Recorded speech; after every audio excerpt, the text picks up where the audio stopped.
You are listening to ProveText, a Glossa House podcast exploring Scripture with Dr. T. Michael W. Halcomb and Dr. Frederick J. Long. Welcome and enjoy.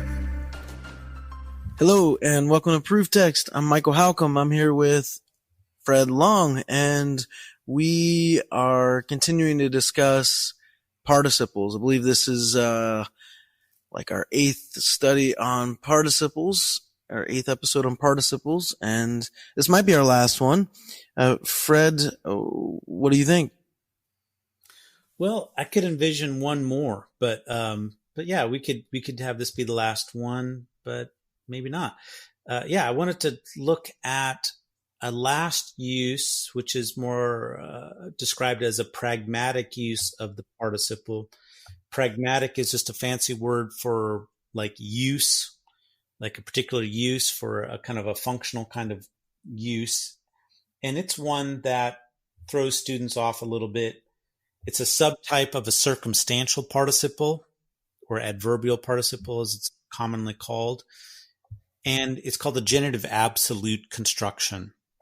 So absolute construction means that it's kind of standing alone, independent of the grammar around it.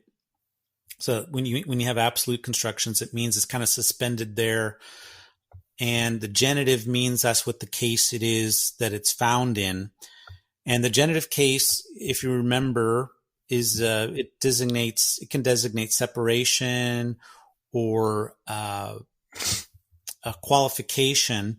And I think here it indicates qualification or modification, description. And so the genitive absolute construction is when you have this suspended participle clause in the genitive case with the subject of the participle in the genitive case as well, just in the sentence.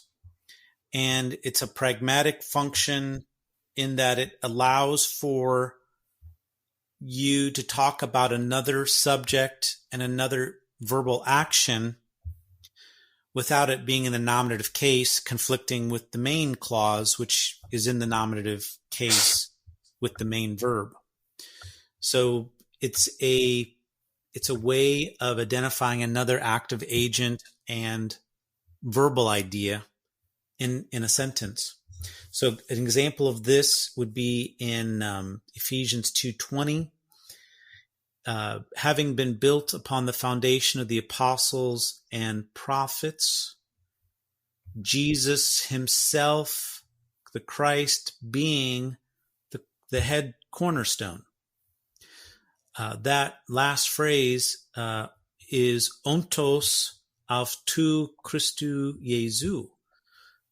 There's the genitive participle ontos from imi, and then its genitive subject is Christu Jesu, and this is setting up a subordinate clause in a suspended clause to switch to a different subject.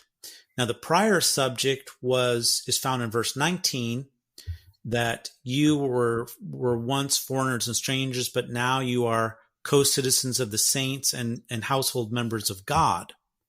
That was the previous subject, but now in the second part of verse 20, you use this genitive absolute to kind of switch the focus on to Jesus, and then in verse 21, it picks up on him and then moves in a different direction.